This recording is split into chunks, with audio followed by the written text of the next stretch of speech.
3. And we hot. Feels nice to be back in the studio. Back in the studio. It's been a while. A while. We got a little ahead. Then we got lazy. Had a lot of things going on. A lot of stuff's happened since the last time we actually sat down in here together. But I'm glad we had recorded a few ahead. Yeah. I think we had some good guests, good topics. I don't know if you ever listened to them. I listened to every one of them. At least we got one listener on all the what do they call that? Crap. You know where they analytics. Yeah, that's it. I just went blank. My old mind. And for some reason, I'd rather just call it need to clear my throat. Yeah, my stats. So at least we have one listener. So and I have caught mistakes and had to go back. Like one morning, I pulled a video. I put it in the wrong order on this one. We got way ahead. I put it in the wrong order. I had to run out and get it and take it down and put the right one up. So you never knew that, did you? You told me about it. Well, there may be one or two loyals that get up early and catch that. But I didn't hear anything from anybody, so I assumed I caught it early enough.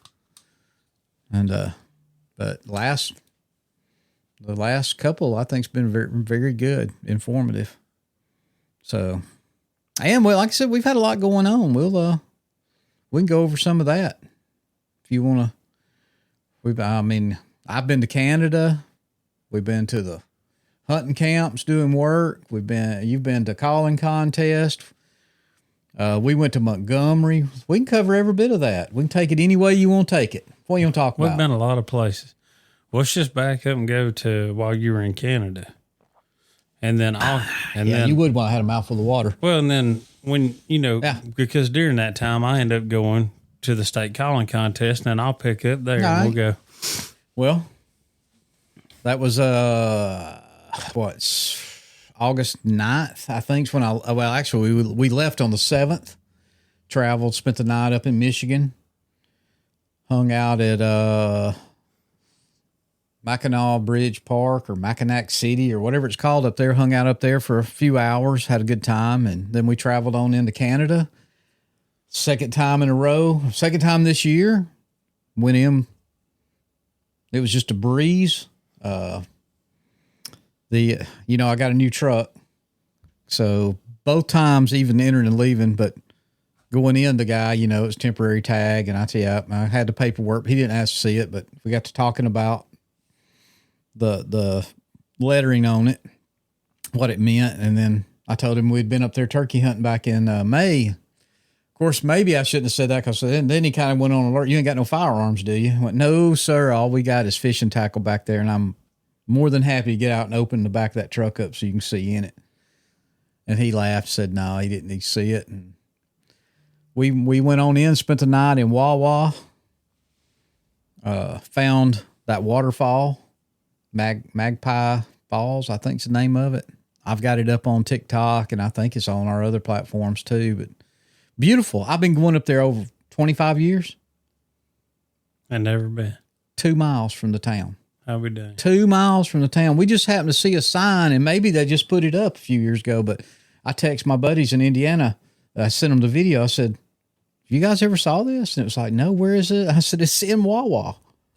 Beautiful though. Anyway, so the next morning we drove to White River, flew in. I've never been up there that late in the year. It was a little warmer, not hot. I mean, it was a nice change from what we had here, but got in early that morning, signed our paperwork, and we took off fishing. And we didn't get to fish long, a few hours that first day. Of course, I didn't catch but a little old bitty pike, but I'm baiting hooks. Driving a boat, I bait the hooks, I take the fish off. I take the picture of the fish, of her holding the fish, and then... Really, you're just a guide. I'm a guide, yeah. Guide with no tip. You could probably start taking less rods. You know what? I really could. 2 Zebco Omegas, and maybe one for me if I got a chance to use it, but No, we had a good time that day. We had a storm come up of all time. I mean, I've had rain. It's been early spring, kind of like what we have put up with when we were up there turkey hunting. No real thunder, lightning, and that kind of stuff. It's just too cold. But their rule up there was when it starts thundering or lightning, you got to come in. So by 3:00, we was in. Big rainstorm come in. We didn't go back out. We could have went out, but and then it was totally different. The water was full. That had so much rain, but the fish pattern different from what I was used to. And I had probably the worst day since I've been going up there. I didn't catch fish that day. She caught a few pike and that kind of thing. I was after walleye. That's what you eat. That's what I brought home. Matter of fact, I need to send some back with you if you want to carry some home with you and have a fry. Anyway, I went back in, and of course we're friends with Tom and Michelle. Matter of fact, they're going to be on the podcast this winter. And I was up there with Steve Elmy, the guy we turkey hunted with, owner of Rack Stacker. Him and his wife, they were celebrating their 20th anniversary. But Tom said, we all sat at the same table. I felt kind of special because I'm there with the owners, and of course, Elmy and them, they're real tight with Tom. And some of Tom's family was there. Matter of fact, his daughter and son-in-law and grandkids were flying out the day we flew in. And then she had a cousin and her husband who was a cool dude. His name was Tom. But they were there up until the day before we left. But it was like, how was your day? And I said, worst day I ever had. And he's like, what? I said, worst day I ever had. And I think they all thought I was talking about because I was taking off fish and didn't get to fish. I said, I can't find them. I said, they're not where I normally, the wind was real bad. I was trying to anchor, and I shouldn't have been anchoring. I should have been just drifting across. And anyway, after dinner, Tom walked me over to the mountain, kind of like they caught 40 there yesterday when you weren't catching anything. He said, you need to go. Kind of told me, I knew about where it was. I'd never fished it before, but I about knew where it was. And next day we went up there, and sure enough, we caught a few there. And of course we moved around some, but we went back to not there first thing that morning. We went back though later the next day, and I had saw a perch. Now I'm kind of known up there as the perch guy. I don't know why. I'm from Alabama, but them Canadians can't catch no perch in that lake, but Anthony can. And I think maybe I don't fish for them like they traditionally fish. I don't know. But the day before, I was having to reel up because guess what? Somebody caught a fish and a perch. I saw it because they're kind of you've seen a picture of them. You know what they look like. Anyway, I saw it flash. I told her, I said, that was a perch. Well, we didn't see any more that day. Well, the next day when we finally got back up to that spot, we were going to have a shore lunch with Steve and Selena. We kind of blowing back across there. And I said, well, Fishing Queen, you ought to catch something about that time, boy. She stuck one. It was a big old perch. I'm talking about a knife, probably bigger than one I've ever caught. And we caught a few walleye and a pike here and there, but we ended up catching 6 really nice perch. I mean, very eatable perches. And of course, Steve, he couldn't believe it. Where'd you catch those at? We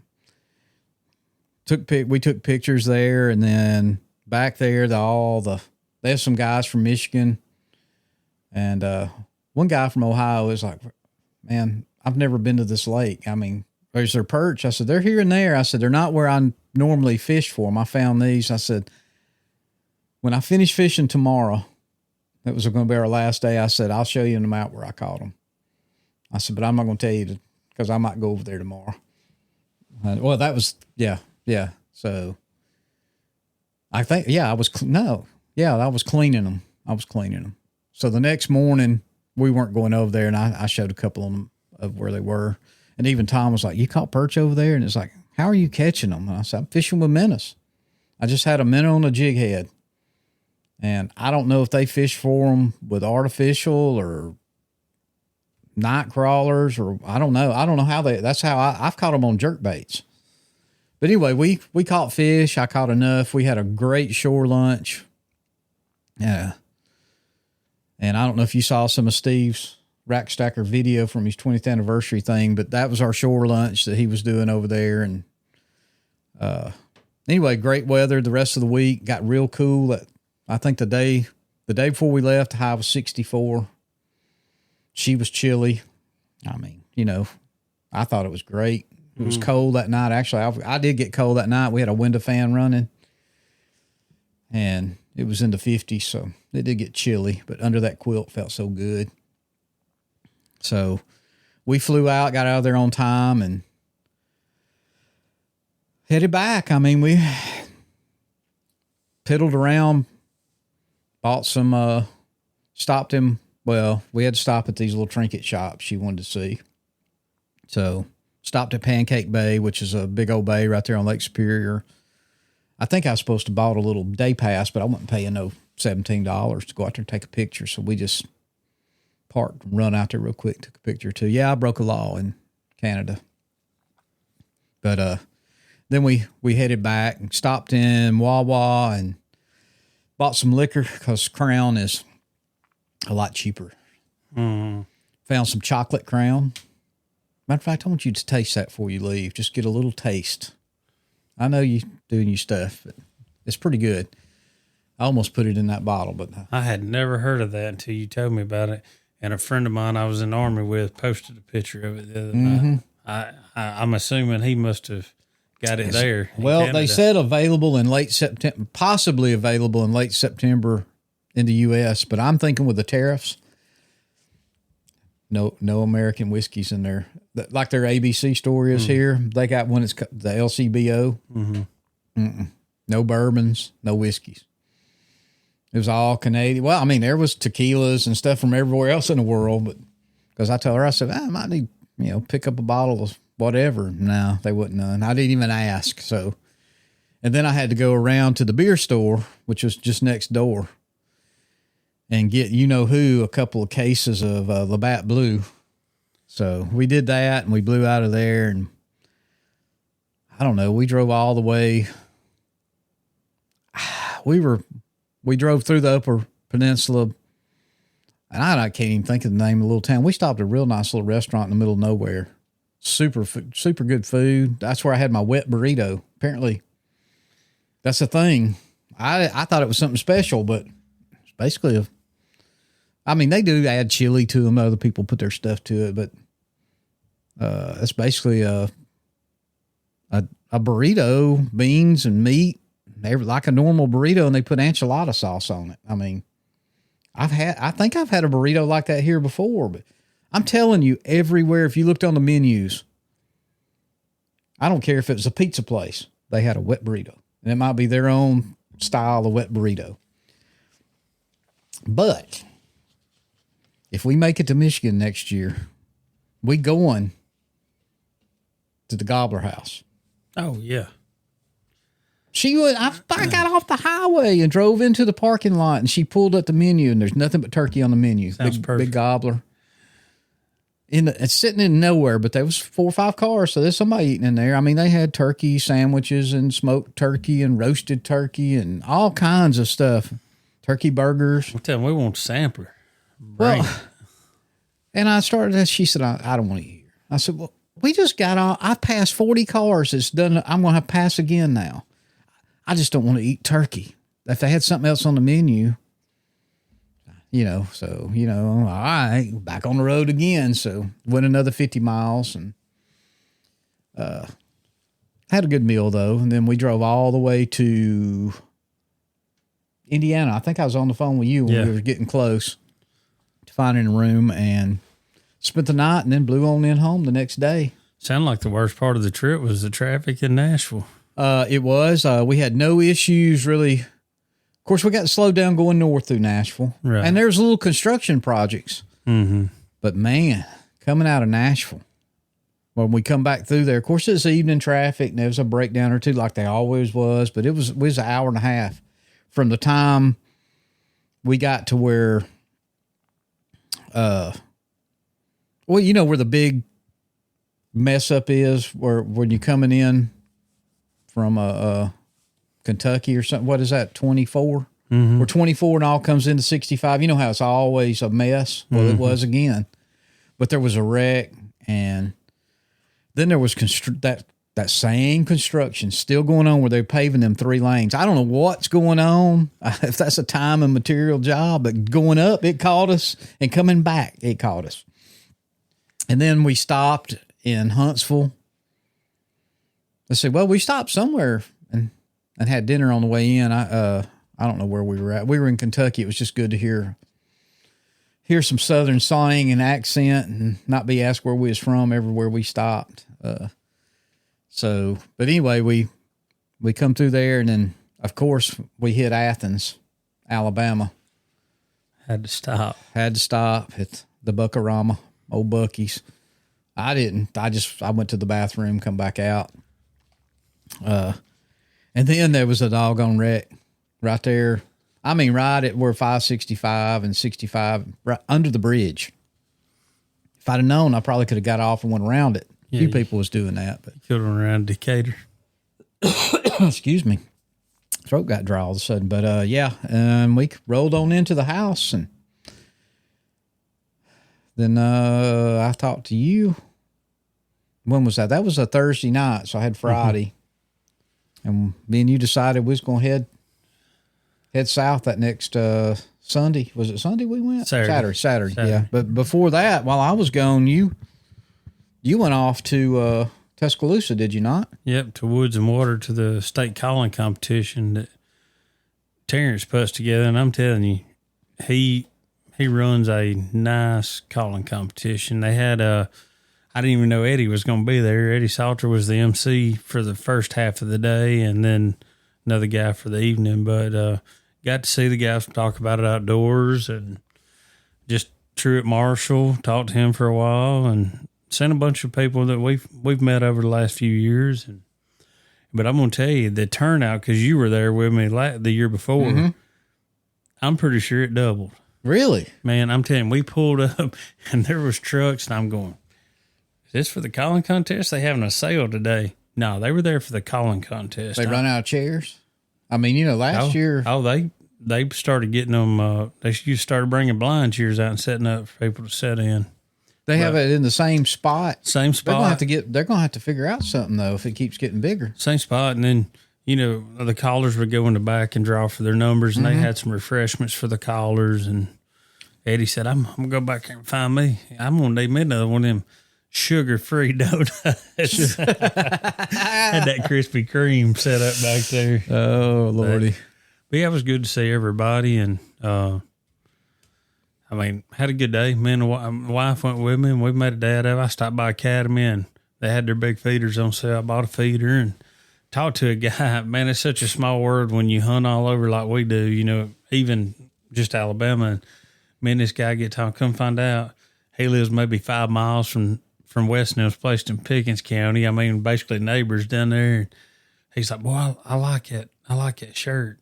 I'd like to have one of them meeting too. Oh, was it? Yeah. Oh, yeah. So we got on there and exchanged Facebook and everything. And, but man, I will say this, he is how I used to be. He's a diehard deer hunter. Him and his wife both, I said, his wife was talking to Lauren. I said, it kind of makes it nice when your wife hunts, because she don't care what you spend either. She's one because they were just loading the cart up. And he said, man, we bought these same feeders. He said, but there's a different company that makes them and puts their name on them. You know how it is. And I'm sure they all come out of China or Vietnam somewhere. And anyway, he said they've got like 3 or 4 of them, and he was telling me all about them. They've had no trouble with them. He put this, solar panels done good, and this and that. Just real cool guy.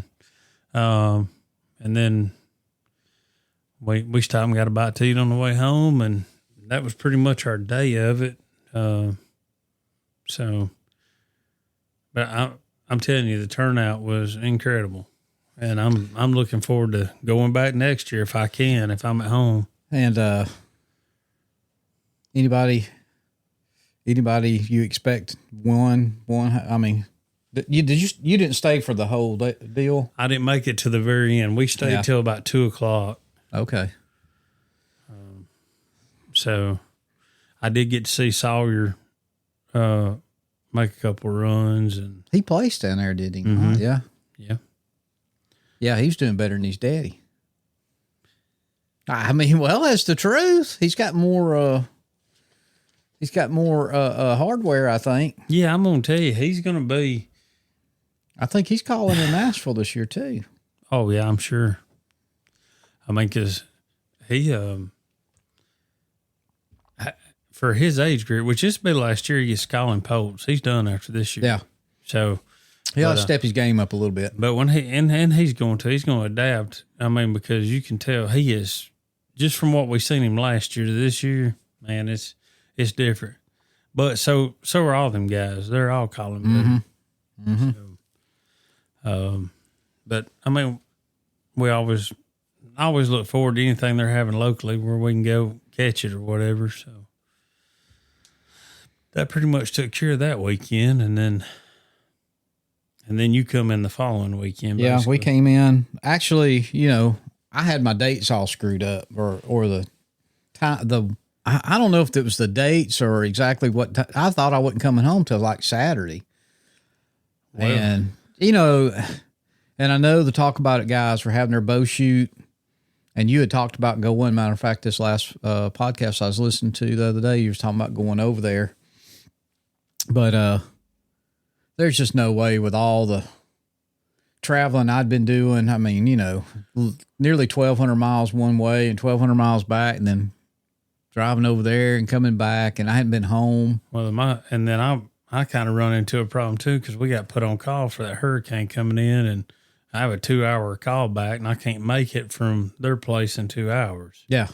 And so I kind of had to make a decision. And we made a decision that, well, you're going to ride an hour and a half down to Montgomery and check out the Buckmasters, because I had never been, and I know you said it'd been years. Oh, it'd been years. And you'd only been once, right? That's a lot different environment. I liked the environment. It was more laid back to me. Yeah, it feels a little more. I'm not sure. Excuse me. I'm not sure. There was people buying stuff. Mm-hmm. Don't get me wrong, but I don't know that you have the foot traffic like you do at the Deer Expo to make it worth your while if you're down there to sell product or calls or something.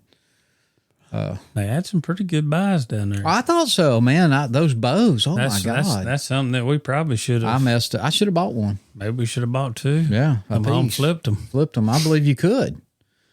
I'm not so sure you couldn't call that old boy up and say, hey. You still got some in packages. Yeah. Yeah. I mean, we got his card. Yeah. Yeah. But it was a heck of a deal, especially after looking at what the naked bow was going for. Once I got home that night, I kind of looked at the rest and everything that they had with it, and that was a good value.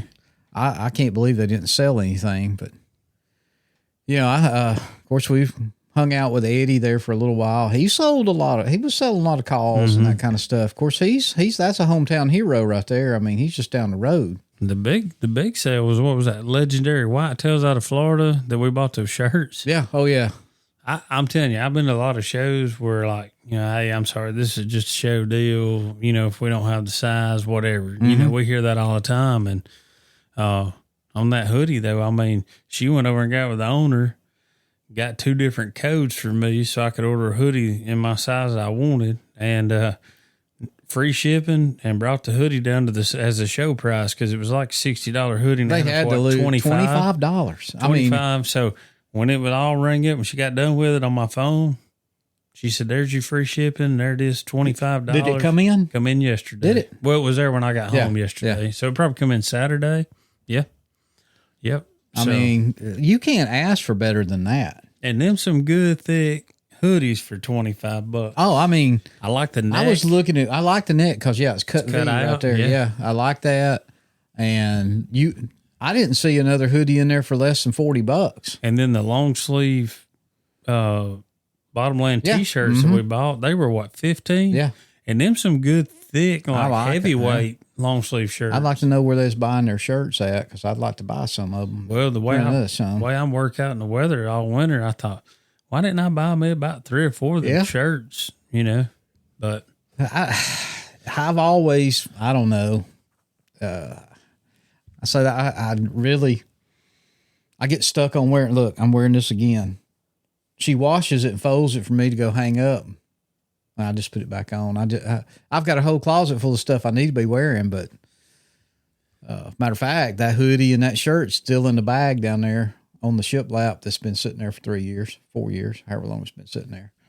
But no, that was good deals. I mean, I enjoyed it. We saw Todd Brogdon with Hunter's All Game. Yeah. He looked like he had a crowd around him. He's really, really doing good. I don't know if you've been keeping up with these posts. I mean, he has really brought on some partners to sell his product. So you should be able to find it almost anywhere. Well, when I went back, there was a bunch of posts from the Buckmasters. After we got home Sunday, I was looking at it and I'm going, Tristan Hargreaves was there? Where was he at? So I asked him, I said, what days was you there? He said, I was down there every day. And I said, man, we were there all day Saturday. I said, I never seen you. And then I figured out why. You're going to love this. What's that? I said, what booth was you at? He said, I was at the Realtree booth. Oh. And I said, well, me and Anthony seen it. We just turned our noses up and kept getting it. And he started cracking up. Man, But you remember me asking, I said, you going to stop at Realtree? And you said, no, I ain't. We rolled on. And he was there. But well, maybe we should have. We'll be in touch with him soon. I don't, they're just not my preferred camo. We're all hunters. I don't care if you wear it or don't wear it. No, well, Alex, the board, you need to come over to the Mossy Oak side and make you a Duke's mayonnaise sandwich. But it's Ford Chevrolet. It is. I mean, Eddie's he's diehard Realtree. He's Realtree. So, I mean, yeah, I don't have nothing. There's been, and I'm not saying anything's ever been underhanded, but every company has a little something underhanded here and there. They copy somebody. This one copies that one. That one copies this one. This one will come out with a new pattern, and all of a sudden the other one will come out with. You can't tell me they didn't. They were both developing these at the same time. Yeah. I mean, it happens in my industry. If you and I owned an air conditioning company though, and we go, okay, we're only gonna sell these units for this price. And we're both charging this rate. We go to jail for collusion, right? But these other kind of companies, I just say, I don't know. I don't know two camo patterns from Realtree and them, but they are very similar. One will come out one comes out with something similar, right. And apparently, it's not a big deal. They don't sue each other over it. Nah. No need to. That was kind of like turkey calls. I know them. Somebody invented the ghost cut, okay? I don't know who did it. Right. But somebody did. And surely they've been copied. Somebody invented that forked snake tongue call that Primos come out with. Somebody invented that. I ain't going to call no names. William. But, it goes on. I mean, you can't, it's just like any of them said, all you got to do is change the stretch. Right. And it's not the same call. So, I mean, my God, think about it. Eddie Salter's daddy invented the mouth call. What if he'd have patented that? Nobody else could have made them. Now, patent may have ran out by now, but I don't know how that works. Copyrighted it or something. I think that's what happened with the Ruger 1022. I think the patent finally went out on it or whatever. Yeah. And there's so many other companies started. Well, I mean, the 1911. Yeah. That's a good one yeah. So anyway, I don't care. Listen, if you wear Realtree, I don't care. It's not my preferred brand. You know what? I wish somebody in Alabama made a real good camo. There was a good one, Camptown, years ago. It's the best fleece camo I ever wore in my life. They just didn't make it. So it's just the way it is. Yeah. I don't care. And then, we kind of beat that dead horse with a rabbit hole. We beat that dead horse with a dead rabbit. Now the this weekend, I went down Friday afternoon down to my hunting camp. You went down Friday as well. Yeah. I had to work. I don't know. You went and I had to work that morning. Work that morning, and then you went and had some artwork done. Mm-hmm. And then you went on to your camp. I got down, jumped on, unloaded my little Samurai I carried down, loaded my tractor up, blew up to my place. We was working at my hunting camp, but I got that little property up north of there. So I ran up there and God, it was after 5 when I finally started bush hogging, but I got it all done by 7:30. It was just starting you hit to it get just dusty right. dark. Really. Yeah. I noticed that time is starting to daylight's starting to go a little we quicker losing now. light every day. Yeah. And not to get it too far off subject, I'm going to digress a little bit. You like that word, digress? Yeah. I got to use it. Up there, they were talking about when I was up there. No. Up at KB Lake in Canada, they was talking about, the days are much shorter. Hell, the sun still didn't go down to 9 o'clock. I mean, okay, in June it's 11 o'clock or whatever. But anyway, so I knew I'd run out of time, and I got back to the camp. It was just about dark, and enough time I didn't even unload. I just took a shower, grilled me a couple of pork chops. It was 9 o'clock by the time my pork chops got done, run out of propane. I got to remember to carry a propane bottle with me.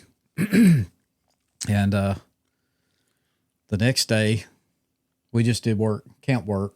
Everybody cleaned. We got a good size, couple acres. All the campers, camp house, cooler zone. They go and clean up. We check our spreaders and that kind of stuff, getting ready. Cutting trees that need cutting. Actually, there's a real big giant pine we're going to have to cut down. It's dead, lightning hit. And they're in the campground. What else do they do in there? Clean the camp house. Me and Philip, who works for me, has been a member as long as I have down there. We got our tractors and we put our box blades on, and I worked one road. Man, it's a good 3/4 of a mile, just old red dirt, but it got rippled up and ditched out. And I'm going to be honest with you. It goes way off down a hill to a green field. And I almost didn't go off that hump because I was afraid the tractor was going to just go all the way over on the bucket. That's how straight down it was. I was in low one, and I eased up to it and let the tires drop over. It just kept washing away. And it wasn't rutted. Right. It was just everything below it had gone, and it just kept getting steeper and steeper and steeper. And I said, well, if I go down it, I'll have to build it back because ain't no way. If I tried to get up and go over that it was a berm. I said, when I go up, that tractor's coming backwards. So I had worked the road all the way to there. And to be honest, I got a little place down there too. I plant. I really wanted to get down there in the tractor too. I hadn't fooled with it, but I plant it every year. It's good. It's a spot I've hunted turkeys in the past and that kind of thing. Of course, now it's all grown up. I ain't seen turkeys there in years. But you can carry a kid over there. That was part of my thinking. It's close. Right. Put a blind up or a 2-man ladder stand, something like that. So anyway, I got down there and built all that back, fixed that road up real nice. It was about, 1 o'clock. I come back. Oh, well, I went down to Maplesville and bought our supplies. And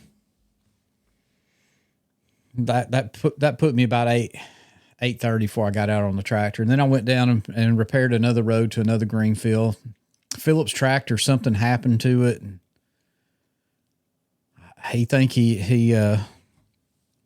I don't know. The tractor lost prime. I think he's got a fuel filter stopped up or something. Fuel pump was working. He finally, it was about 2 o'clock. He called me because his truck was gone, and I called him, check on him. He was over there going to load it up. He said I ran it. He was down in the bottom.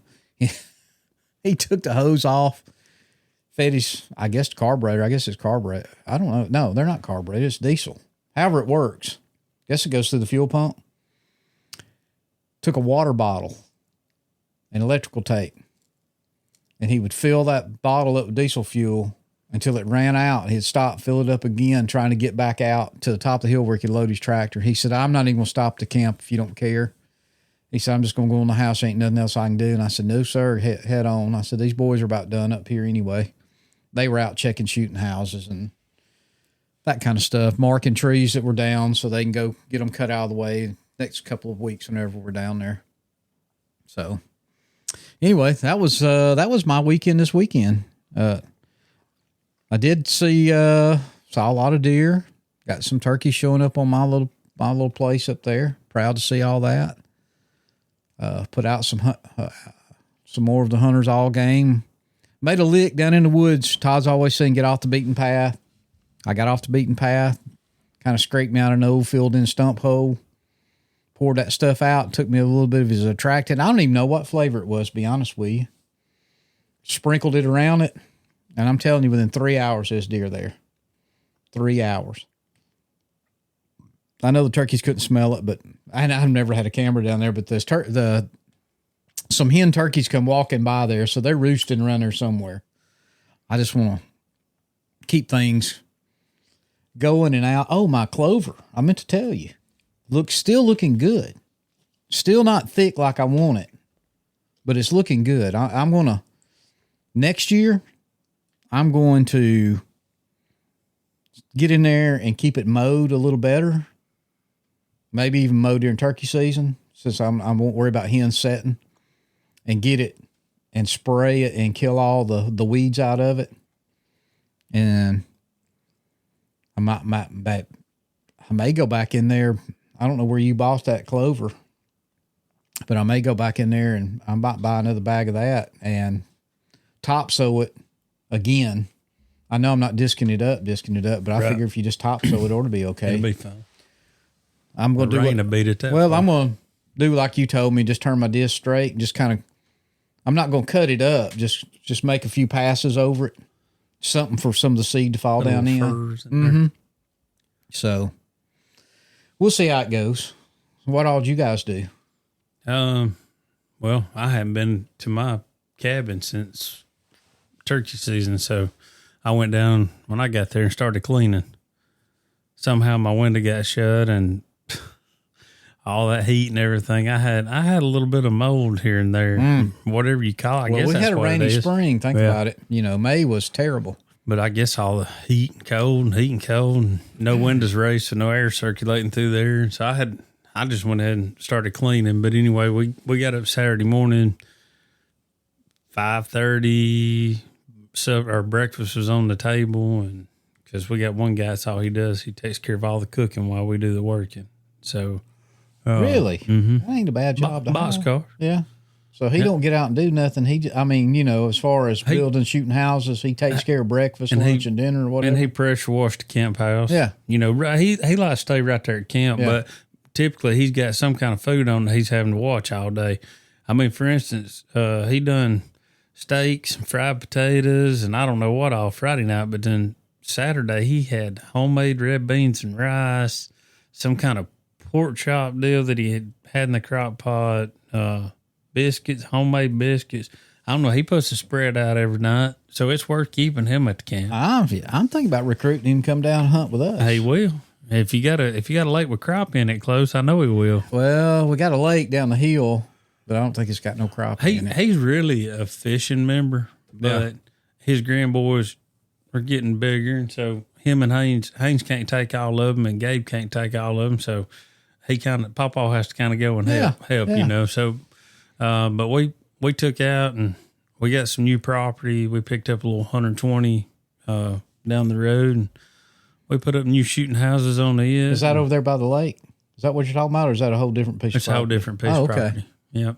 It's actually the opposite way. Oh, okay. But we got some shooting houses put up, and we had a major problem with buzzards getting in the shooting house. They burned two of them. They burned them. You just couldn't get it out.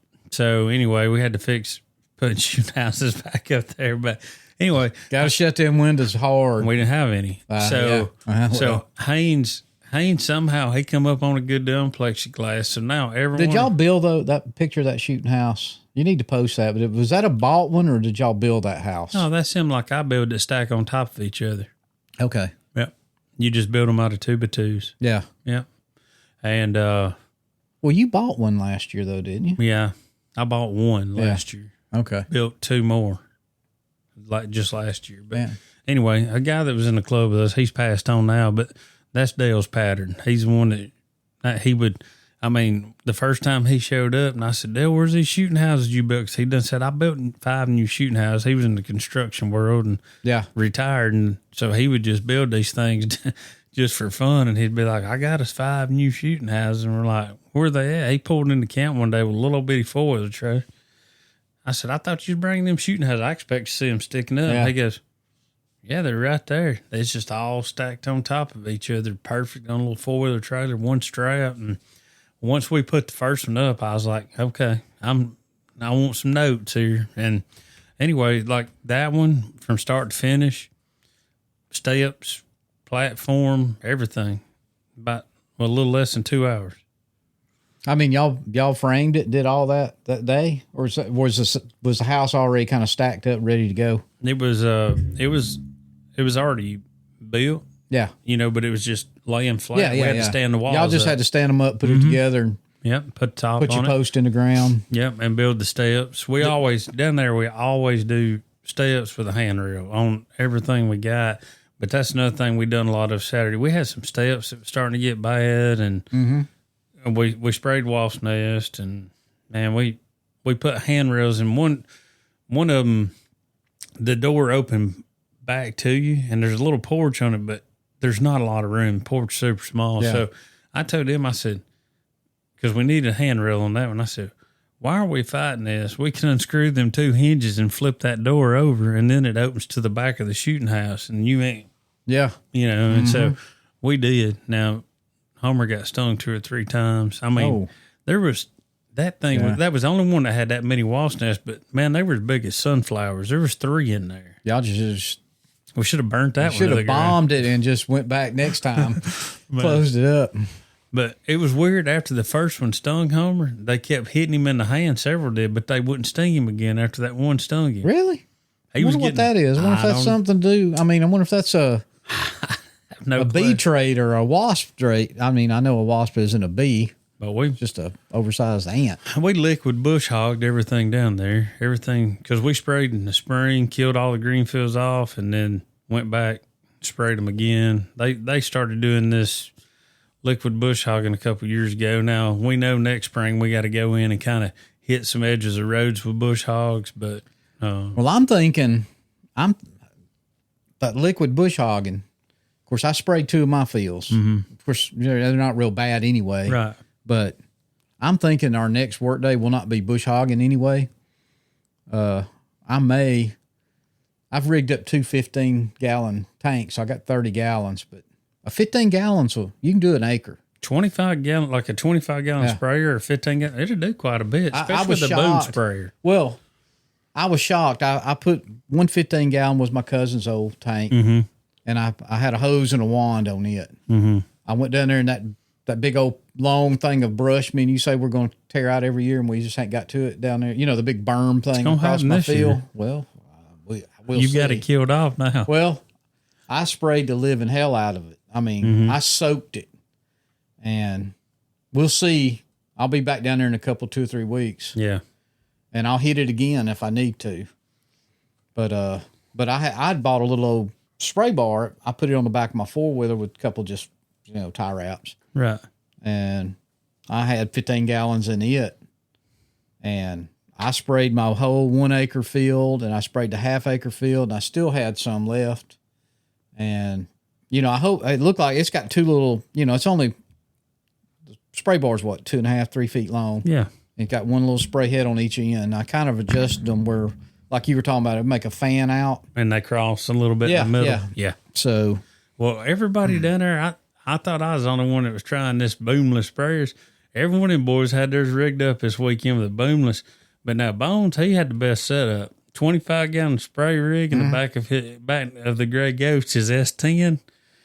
with his mountain receiver, and he just rode around his pickup and sprayed all his fields that he went and sprayed. He sprayed quite a bit this weekend, but we would refill all the jugs and put them back in the back of his truck. So he had enough jugs to refill, like So water-wise. your sprayer, these boomless, that's just got one spray nozzle on it?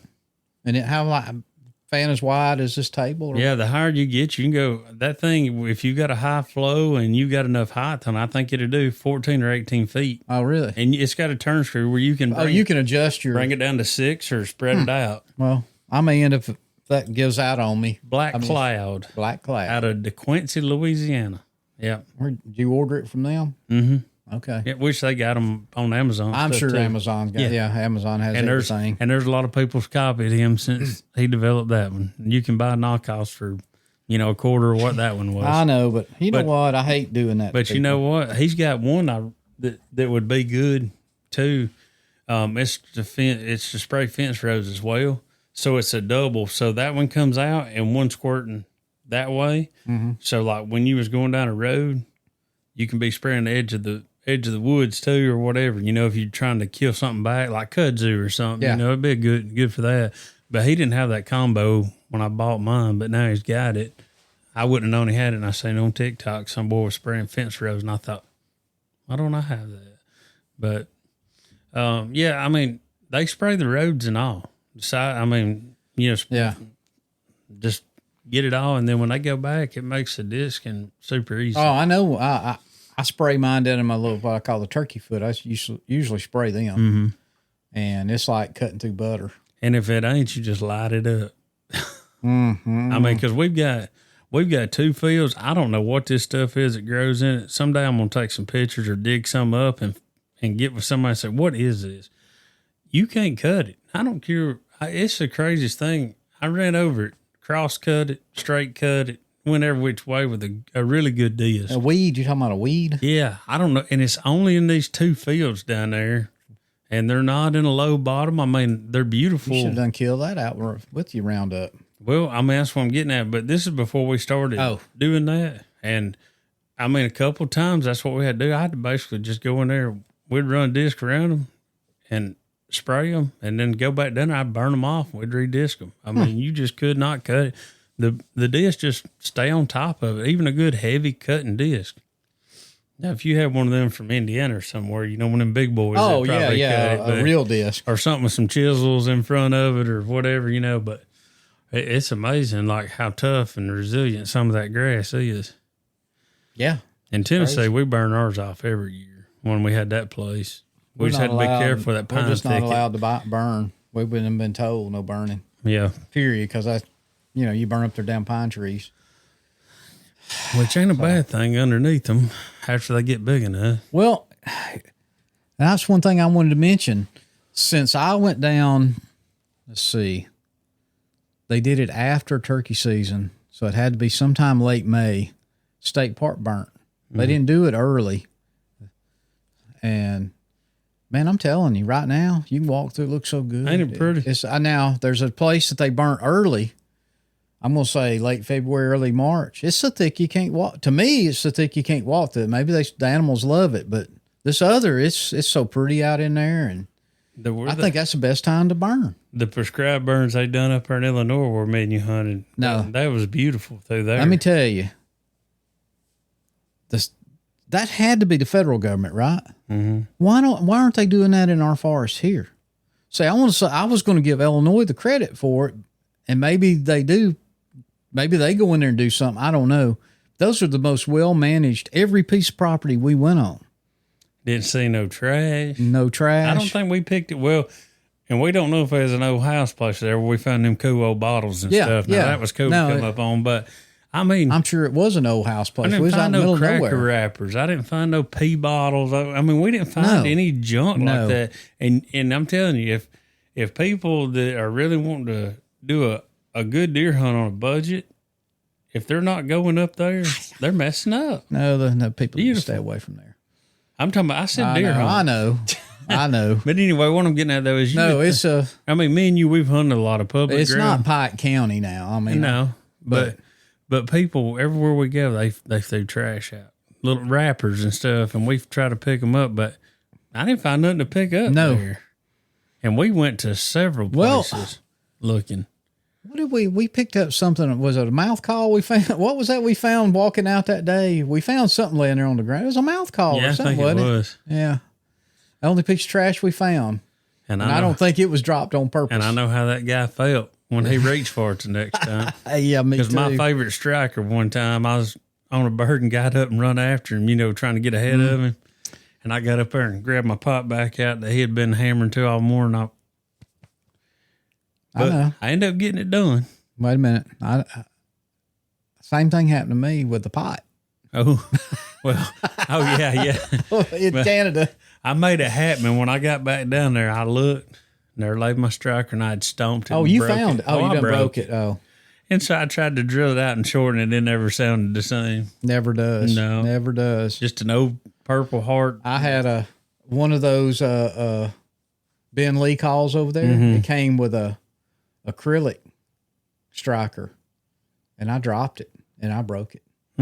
I broke it. It's over there. I won't throw it away, but it'll never be able to be used again. But I know exactly what you're talking about. But I guess I'm gonna order me one of them pot calls. I'm gonna have to.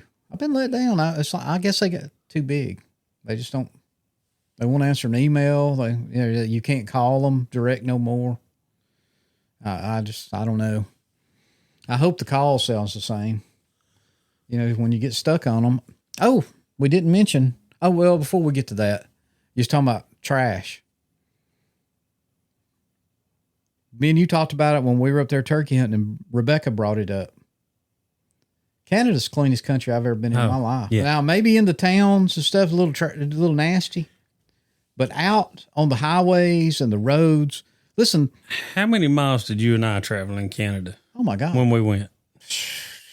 I mean, Hundreds, yeah. thousands. We seen one piece of cellophane that had Yeah, blown oh, off yeah. a truck. One piece down the interstate. That's it. So when I went to KB, totally different landscape. That's why Right. I'd love for you to go fish up there one day, because this is nothing like what we were in. This is real bush, right? This is real bush.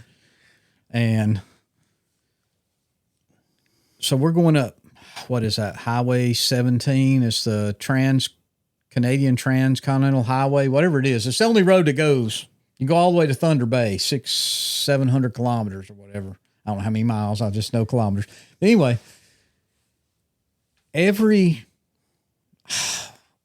I'd say every 10, 15 miles, they have a trash receptacle, big signs to throw your trash in. Mm-hmm. And they're all bear proof all the way up that highway. And you do not see trash. Now, grant you, there is no plastic bags. Oh, we know that. No plastic bags. We stopped at Walmart in Wawa, and I told her, I said, whatever you buy now, you'll have to tote it out. Well, they had paper bags for us, Oh, because she found bacon flavored potato chips. Listen to this. This is funny. I'm not trying to get us too far off track, but what I thought of is, I said, well, she bought her a couple bags. I said, well, you can just order them when you get home. She can buy them $3.99 a bag. Tariffs, extra $20. And with tariffs and shipping, it's $20. did she buy her any maple cookies? Yes. Yeah, she bought a couple more boxes of them. Didn't buy so many. She was still eating on them I brought back. So you did get that. But we were talking about Illinois being so clean, and Canada's the same way. If we would get rid of them, we need to get rid of plastic bags all the way around. The disposable Walmart plastic bags, need to get rid of them. Now, I'm all for paper. Paper is biodegradable, it's recyclable. Or carry your little, like you do at Aldi or whatever, carry your own little sack, which most people do. I think up there, I saw more people with their own bags and that kind of thing. But, yeah, clean. Well, all around up there in that part of Illinois we were, it wasn't junky, nasty. There wasn't no dumps. Man, I was driving down the road, Main County Road in Dallas County, that I have to get on to get to one of the green fields. A dresser, a headboard. Next come the mattress, then the box spring. They're all dumped off in the ditch down through there. I mean, Lazy SOBs. I mean, there's a dump down the road. Well, you know where you seen the turkeys on County Road 41 last year between Addison and Arlen, and then I seen them, and then you seen some jackrabbit backed in there and dumped a whole load of trash off in that pull off right there. Really? Now, why would you do that? I seen it. I went to the bank maybe Thursday or something. I come up there and I thought, now who would dump on that guy's private property? I mean, just and that's right on the main road though too. Backed in and just dumped a load of just junk trash. That's now just it's spread everywhere where the dog, you know. Of course, that's the kind of people that need to be fined $10,000 and 10 years in jail. They just stop. I'm like you though. There's a little either mom and pop dump or a county dump everywhere. Yeah, I mean, there's dumpsters. If you're gonna do something shady, go find a dumpster and put it in there. Throw it in something. You're already doing something illegal. Yeah, I prefer at least put it somewhere. Put it in a man's Listen, dumpster. if I had a dumpster and I caught somebody throwing their bag of trash in there, I'd probably I'd say something to them, but I wouldn't get them in trouble. I'd rather them throw it away. It's going somewhere. Yeah, absolutely. I don't know. Well, look, we about burned up an hour over here. Yeah, I know you've had a long day. I think this is going to be just a long week. Oh, I did want to take a second And throw a shout out. Throw a shout out to Mr. James Harrison, who I have been really kind of on his case since March. I ordered an owl hooter, and of course I know it's turkey season, and then I know it's turkey contest season and owl hooting time season. But after you got a second call and I still hadn't got my first, I was kind of getting aggravated. And I will say James stayed in contact with me and offered me this one or one of his, what are they? It's not Acrylic. Acrylic. And I got this one, and I'll put a picture of it up, but it's made out of Osage orange. And it is absolutely beautiful. I think it sounds even better than it looks. It comes apart so you can clean it. He texted me while I was in Canada and then on the way home.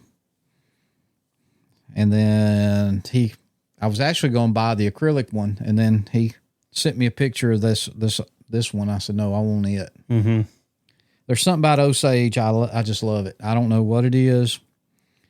I don't run into many of that wood anymore now. They cut all of our trees, but I was going to cut down. I was going to keep some wood and have some box calls made out of it. If I can find a nice one, I'm going to cut it and have some pot calls or box calls or something made out of them. But anyway, you got anything else? I mean, we've kind of rambled along. I think we've had some good information. Had a good long, few weeks of doing, being, seeing. So I don't know. If you got nothing else, I say we get on out of here and do it again. Do it again. So anyway, all right. I guess we'll see you guys in about a week, give or take, if I upload it right.